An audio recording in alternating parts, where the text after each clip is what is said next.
Assalamualaikum warahmatullahi wabarakatuh. Kami dari kelompok 8 akan mempresentasikan bab 4 mengenai 5 pendekatan kualitatif untuk penyelidikan.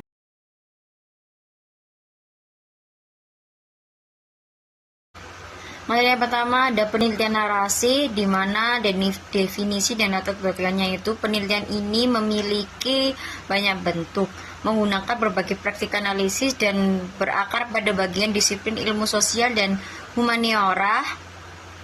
Nah, narasi dapat berupa fenomena yang sedang dipelajari seperti narasi penyakit atau dapat berupa metode yang digunakan dalam sebuah penelitian. Seperti produser menganalisis cerita yang diceritakan, Pinninger and Dines. Lalu selanjutnya ada ciri-ciri studi naratif. Yang pertama itu penelitian naratif ini mengumpulkan cerita dari individu tentang pengalaman hidup yang diceritakan per individu. Lalu yang kedua menceritakan pengalaman individu. Lalu yang ketiga bentuk utama pengumpulan data. Lalu yang keempat observasi dokumen, gambar, dan sumber data kuantitatif lainnya. Lalu yang keempat ada sering didengar dan dibentuk peneliti sebagai kronologi. Lalu yang terakhir ada dianalisis dengan berbagai cara.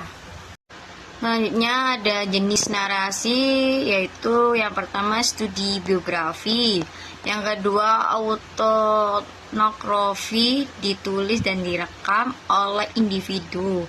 Lalu yang ketiga ada sejarah lisan, terdiri dari pengumpulan refleksi pribadi tentang peristiwa dan penyebab serta akibatnya dari suatu individu atau beberapa individu.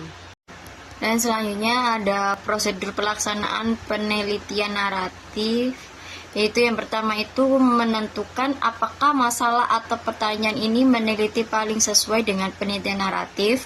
Lalu yang kedua, pilih salah satu atau beberapa individu yang memiliki cerita atau pengalaman hidup.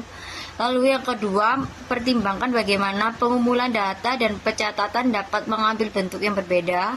Lalu yang keempat, mengumpulkan informasi tentang konteks cerita-cerita tersebut. Lalu yang kelima, menganalisis kisah peserta. Lalu yang keenam, berkolaborasi dengan partisipan dengan melibatkan mereka secara aktif dalam penelitian tersebut. Selanjutnya yaitu penelitian fenomenologi. Definisi dan latar belakang. Studi fenomenologis ini menggambarkan makna umum bagi beberapa individu dari pengalaman hidup mereka tentang suatu konsep atau fenomena. Fenomenolog ini berfokus pada penggambaran kesamaan yang dimiliki semua partisipan saat mereka mengalami suatu fenomena. Misalnya yaitu kesedihan dialami secara universal. Tujuan dasar fenomenologi ini untuk mereduksi pengalaman individu dengan suatu fenomena menjadi deskripsi esensi universal. Ini termasuk pemahaman tentang hakikat hal itu sendiri dari Van Manen tahun 1990.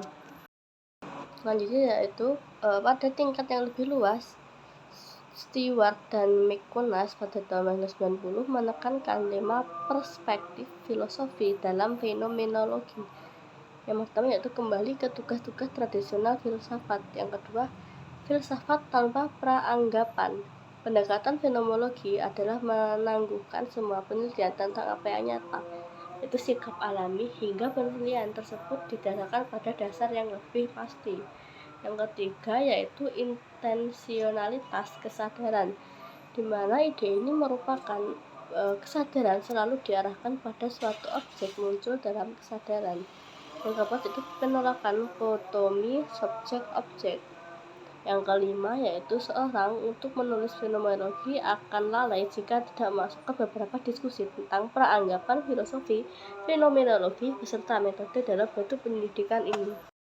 Selanjutnya yaitu ciri-ciri menentukan fenomenologi. Penekanan pada fenomenologi ini yang akan dieksplorasi diutarakan dalam bentuk konsep atau ide tunggal.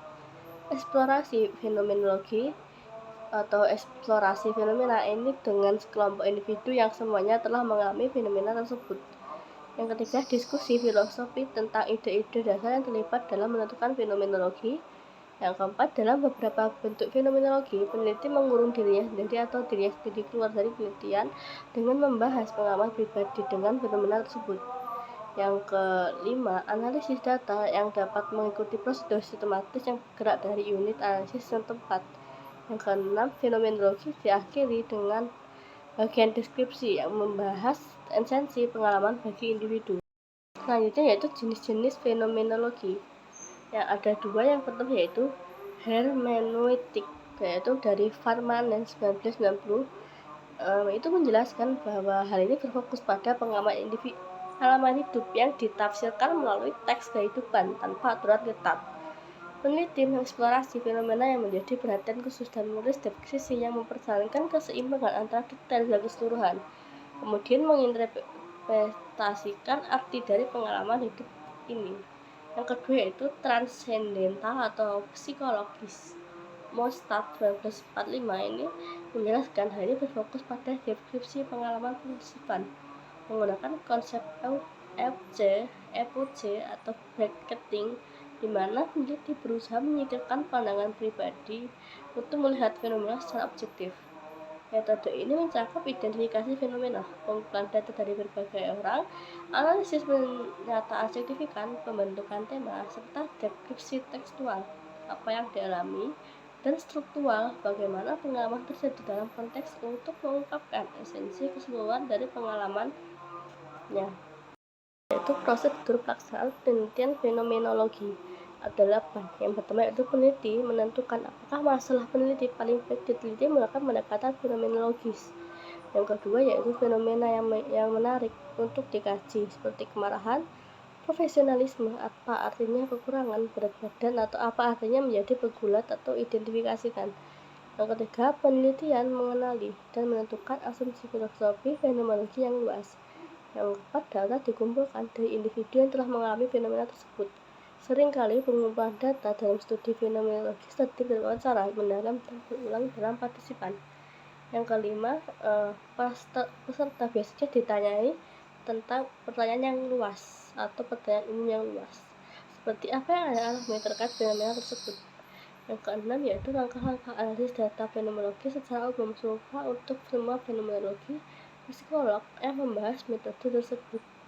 Yang ketujuh yaitu pernyataan dan tema penting ini kemudian digunakan untuk menulis deskripsi tentang apa yang dialami oleh partisipan. Yang ke-8 yaitu dari deskripsi struktur dan tekstur, peneliti kemudian menuliskan deskripsi komposit yang menyajikan esensi fenomena tersebut. Selanjutnya yaitu tantangan. Fenomenologi ini memberikan pemahaman mendalam tentang fenomena berdasarkan pengalaman beberapa individu yang bermanfaat bagi terapis, guru, tenaga kerja, tenaga kesehatan, dan pembuat kebijakan. Metode ini menggunakan data yang sederhana seperti wawancara tunggal atau ganda. Pendekatan Mostad ini memberikan struktur analisis yang berguna bagi peneliti pemula, meskipun bisa terasa terlalu kaku sebagai peneliti kualitatif. Selain itu, penting bagi peneliti untuk memahami dan mengidentifikasi asumsi filosofi yang mendasari, meskipun konsep ini sulit terlihat dalam studi tertulis. Partisipan harus dipilih dengan cermat, yaitu mereka yang memiliki pengalaman yang sama dengan fenomena tersebut, untuk menghasilkan pemahaman umum. Tantangan lain adalah bracketing, di mana mengesampingkan pengalaman pribadi yang sulit diterapkan karena asumsi pribadi tetap mempengaruhi interpretasi data. Nah, selanjutnya adalah grounded theory research. Nah, pertama mengenai definisi dan latar belakang. Studi grounded theory bertujuan untuk bergerak melampaui deskripsi dan menghasilkan atau menemukan sebuah teori, yakni sebuah penjelasan teoritis terpadu untuk sebuah proses, tindakan, atau interaksi manusia yang didasarkan pada pengalaman nyata partisipan. Pendekatan ini pertama kali dikembangkan oleh dua sosiolog, Barney Glaser dan Anselm Strauss pada tahun 1967, yang merasa bahwa teori yang digunakan dalam penelitian seringkali tidak sesuai dengan realitas partisipan. Untuk itu, mereka mengusulkan grounded teori yang menggunakan data langsung dari lapangan untuk membangun teori. Akan tetapi, pada berjalannya waktu terdapat perbedaan pandangan di antara dua sosiolog tersebut, di mana Glaser mengkritik pendekatan Strauss yang menurutnya terlalu terstruktur. Nah, Charmas 2006 perkenalkan ground teori konstruktivis yang lebih interpretatif, berbeda dengan pendekatan positivis yang semula diusung. Lalu Clark 2005 mengembangkan melalui perspektif postmodern. Dia memperluas unit analisis grounded theory dengan memperkenalkan peta kartografi situasional, dunia atau area sosial dan posisional. Dengan menggunakan pendekatan postmodern, Clark menggali sisi politis dan refleksivitas penelitian serta mempertanyakan legitimasi dan otorisasi peneliti. Selanjutnya adalah ciri-ciri grounded theory. Nah, berikut karakteristik utama grounded theory yang dapat dimasukkan ke dalam studi penelitian. Yang pertama adalah berfokus pada proses atau tindakan yang memiliki langkah atau fase berbeda yang terjadi dari waktu ke waktu, sehingga studi dengan teori ini memiliki gerakan atau beberapa tindakan yang coba dijelaskan oleh peneliti. Lalu yang kedua adalah teori dikembangkan berdasarkan proses atau tindakan. Teori adalah penjelasan tentang sesuatu atau pemahaman yang dikembangkan oleh peneliti. Dalam teori ini, teori disusun dari kategori-kategori teoritis yang menunjukkan cara kerja proses yang diteliti. Lalu yang ketiga adalah menggunakan memo dalam pengembangan teori, yaitu untuk menuliskan ide-ide saat data dikumpulkan dan dianalisis. Lalu yang keempat adalah bentuk utama pengumpulan data seringkali berupa wawancara yang kemudian dibandingkan secara bolak-balik dengan ide-ide tentang teori yang berkembang untuk mengisi celah dan menguraikan cara kerjanya. Lalu yang kelima adalah analisis data dapat terstruktur dan kurang terstruktur. Pendekatan struktur sendiri mencakup pemilih kategori fokus teori, kemudian mengembangkan kategori tambahan atau pengodean aksial untuk membentuk model teoritis. Lalu persinggungan antar kategori itu membentuk teori final atau pengodean selektif yang dapat disajikan dalam sebagai diagram hipotesis atau diskusi. Nah, sementara itu pendekatan kurang terstruktur memungkinkan peneliti menyusun teori berdasarkan pemaknaan implisit dari kategori-kategori tanpa harus mengikuti pola analisis yang ketat. Selanjutnya adalah jenis-jenis studi grounded theory. Terdapat dua pendekatan populer untuk grounded theory, yakni prosedur sistematis Strauss dan Corbin, yakni berfokus pada pengembangan teori yang menjelaskan proses atau interaksi tertentu melalui analisis yang sistematis. Proses pengumpulan data dilakukan secara berulang dari lapangan, yakni untuk mengumpulkan data wawancara guna memenuhi kategori yang kemudian dibawa ke kantor untuk menganalisis data. Partisipan dipilih secara teoritis atau sampling teoritis. Proses pengambilan informasi dari pengumpulan data dan membandingkannya dengan kategori yang muncul disebut metode analisis data komparatif konstan, yang dimulai dengan pengodean terbuka, yakni mengkodekan data untuk kategori informasi utama, kemudian dilanjutkan dengan pengodean aksial untuk mengidentifikasi satu kategori pengkodean terbuka untuk difokuskan jadi fenomena inti, kemudian dihubungkan dengan kategori lain melalui kondisi kasual, yakni faktor yang menyebabkan fenomena inti. Strategi, yakni tindakan yang diambil sebagai respon terhadap fenomena inti. Kondisi kontekstual dan intervensi, yakni faktor situasional yang luas dan spesifik yang mempengaruhi strategi, serta konsekuensi, yakni hasil dari penggunaan strategi.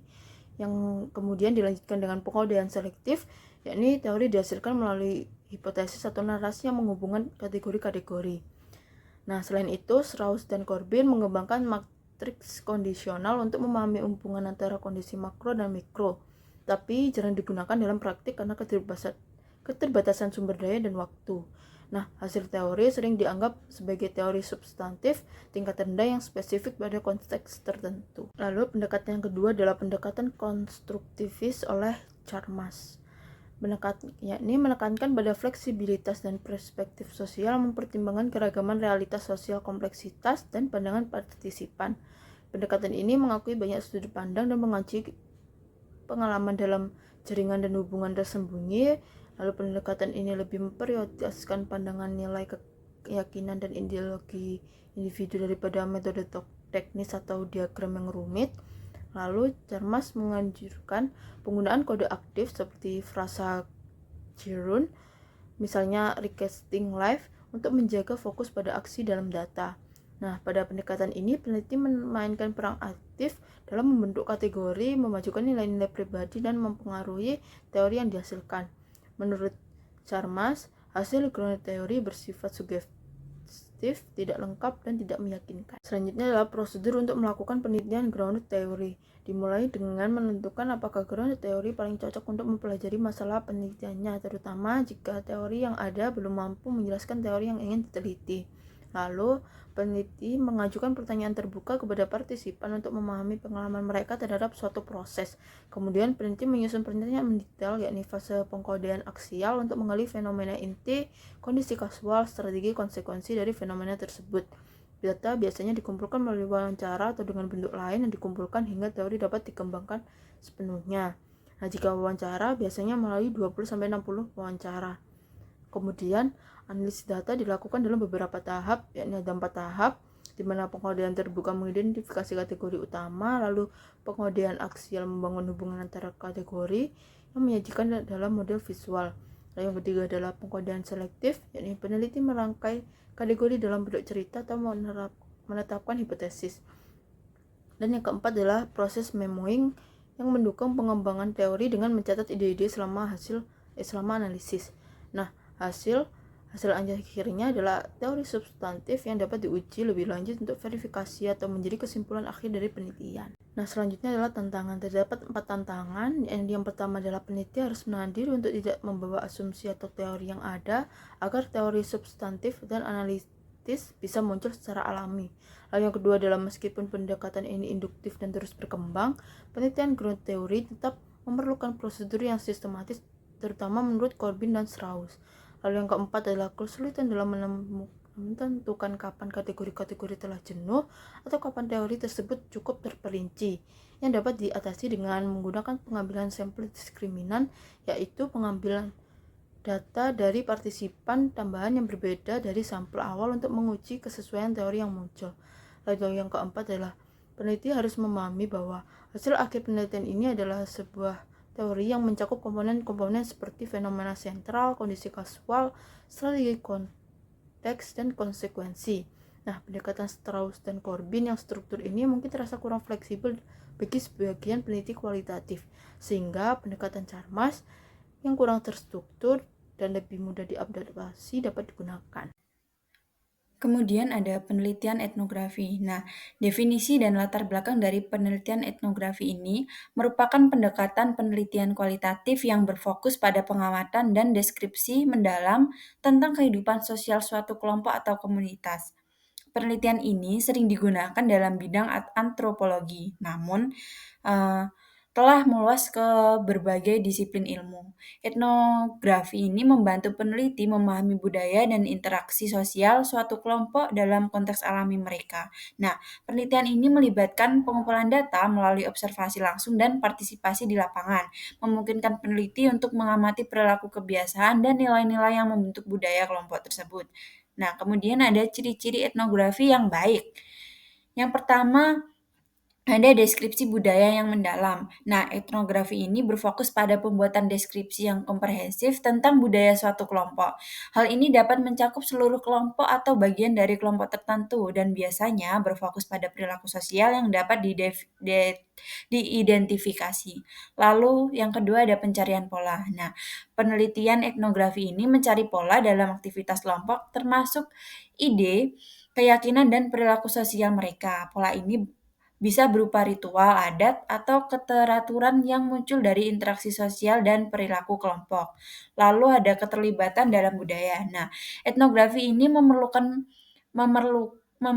bahwa kelompok yang diteliti telah berinteraksi yang cukup lama sehingga pola-pola budaya tersebut dapat terlihat.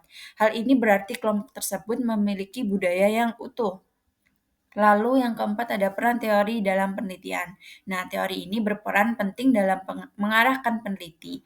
Etnografi mungkin menggunakan teori dari berbagai bidang, seperti ilmu kognitif atau teori materialis, untuk memahami perilaku dan pandangan dunia kelompok yang diteliti.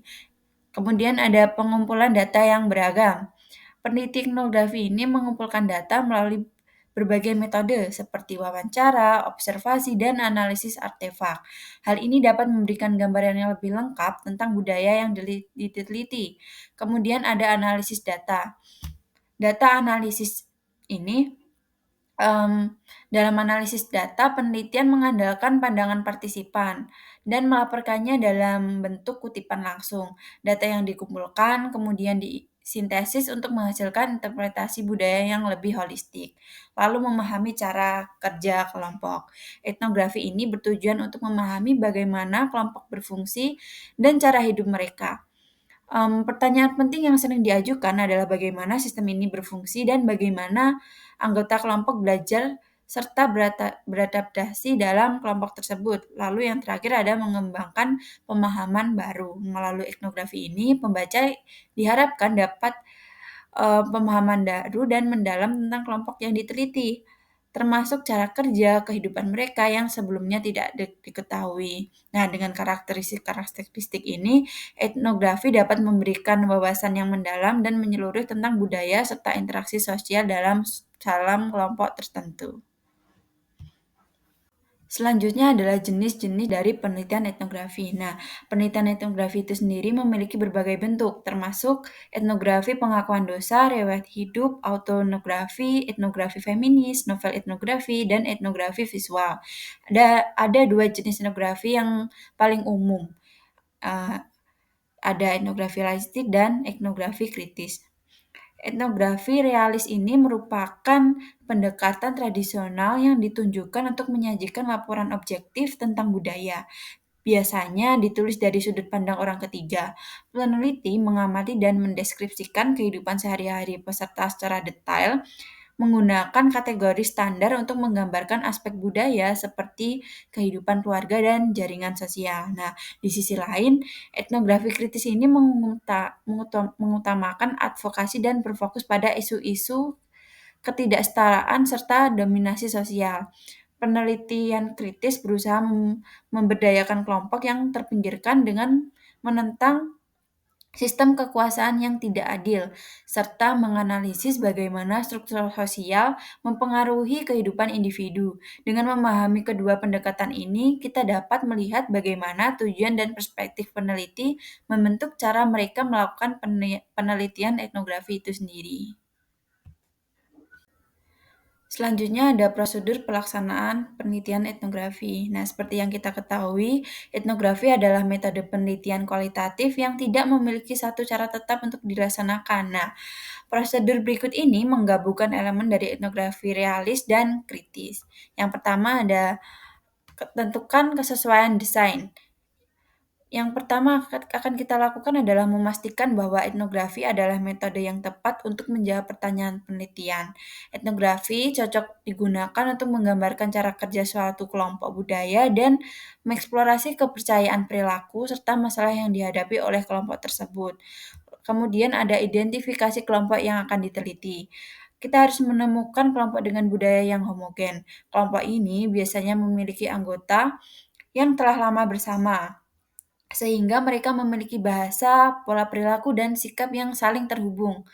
Etnografer ini seringkali memerlukan akses melalui individu kunci atau gatekeeper dalam kelompok tersebut. Kemudian memilih tema atau isu untuk dipelajari. Nah, kita harus menentukan tema, isu, atau teori budaya yang akan menjadi fokus pada studi.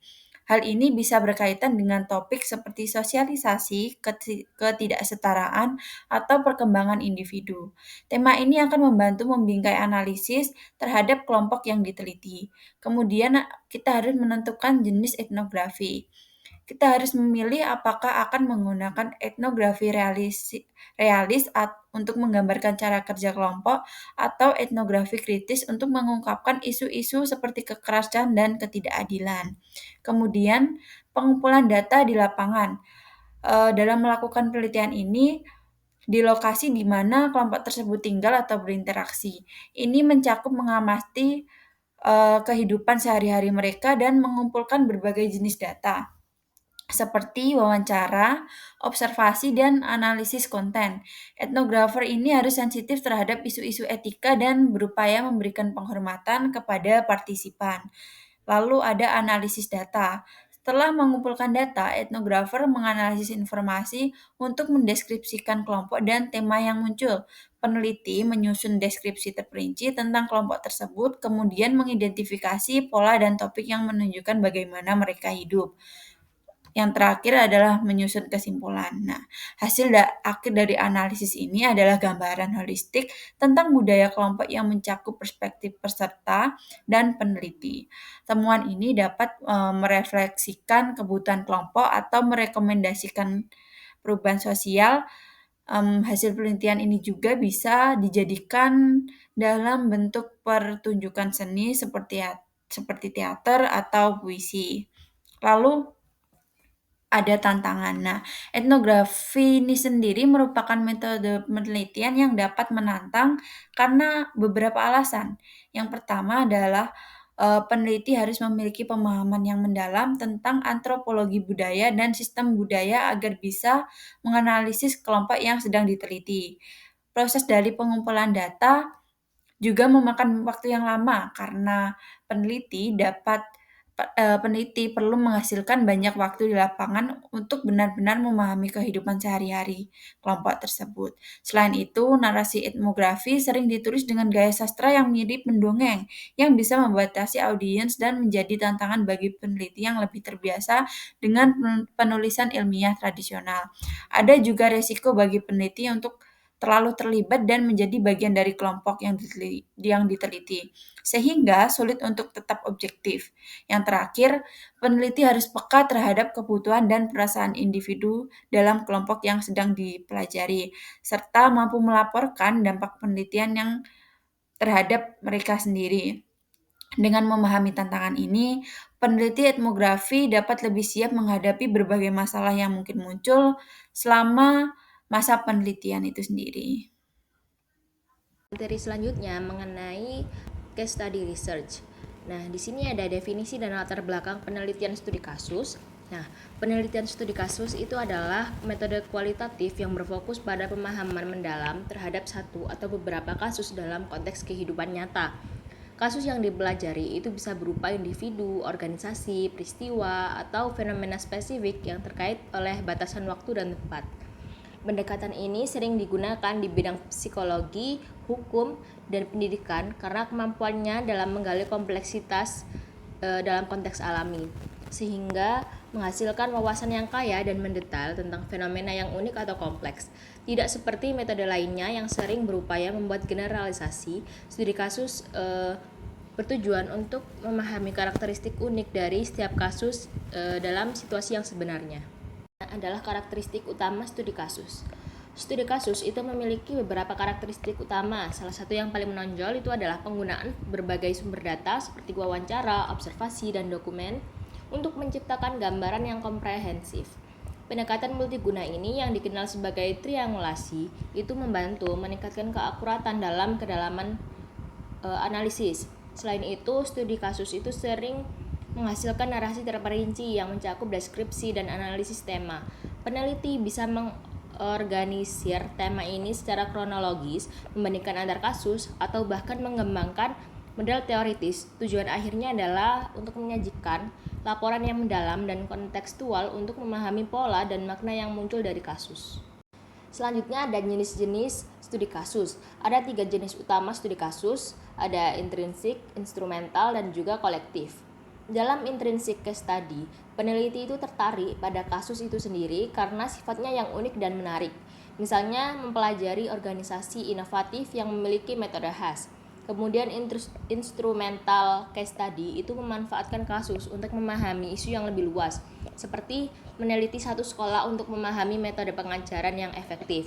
Sementara kolektif case study atau studi kasus kolektif itu melibatkan beberapa kasus yang dipelajari bersama untuk membandingkan pola atau tema umum di antara mereka. Setiap jenis studi kasus itu memberikan pendekatan yang berbeda berdasarkan tujuan penelitian yang diinginkan. Ada prosedur penelitian studi kasus. Nah, prosedur dalam penelitian studi kasus itu dimulai dengan menentukan apakah pendekatan ini itu sesuai untuk menjawab pertanyaan penelitian. Peneliti kemudian memilih dan mendefinisikan kasus dengan menetapkan batasan yang jelas. Setelah itu, data dikumpulkan dari berbagai sumber untuk menciptakan gambaran yang menyeluruh. Analisis data bisa dilakukan secara holistik terhadap seluruh kasus atau terfokus pada aspek spesifik dari kasus tersebut. di mana hasil akhirnya itu disusun dalam laporan naratif yang kaya konteks, menggambarkan deskriptif mendalam dan tema yang ditemukan. Tujuan utamanya adalah menyediakan pemahaman yang jelas dan komprehensif mengenai temuan dalam konteks kasus yang nyata. Selanjutnya ada tantangan dalam penelitian studi kasus. Nah, melakukan penelitian studi kasus itu memiliki beberapa tantangan. Tantangan utamanya adalah menentukan batas yang jelas untuk kasus, terutama jika melibatkan fenomena yang kompleks dan dinamis. Ketika melakukan studi kasus kolektif, peneliti itu harus menyeimbangkan kedalaman dan cakupan agar setiap kasus dapat diteliti secara menyeluruh. Selain itu, mengumpulkan data dari berbagai sumber itu membutuhkan waktu dan sumber daya yang besar. Untuk mengatasi tantangan tersebut, peneliti itu menggunakan taktik seperti sampling yang hati-hati dan triangulasi data untuk memastikan keakuratan dan validitas data, di mana sepanjang proses ini tuh penting bagi peneliti untuk menjaga validitas dan reliabilitas untuk menghasilkan studi yang kredibel dan dapat diandalkan. Lalu selanjutnya ada 5 pendekatan dibandingkan. Nah, kelima pendekatan ini memiliki kesamaan dalam proses penelitian umum yang dimulai dengan masalah penelitian dan berkelanjutan ke pertanyaan data, analisis data, dan laporan penelitian. Nah, kelima pendekatan ini juga menggunakan proses pengumpulan data yang serupa termasuk dalam berbagai tingkatan, wawancara, observasi, dokumen, dan menteri audiovisual. Nah, selain itu, beberapa kesamaan potensial di antara desain-desain tersebut harus diperhatikan. Nah, penelitian naratif etnografi dan penelitian studi kasus mungkin tampak serupa ketika unit analisisnya itu adalah satu individu. Sekian presentasi dari kami, kurang lebihnya mohon maaf. Wassalamualaikum warahmatullahi wabarakatuh.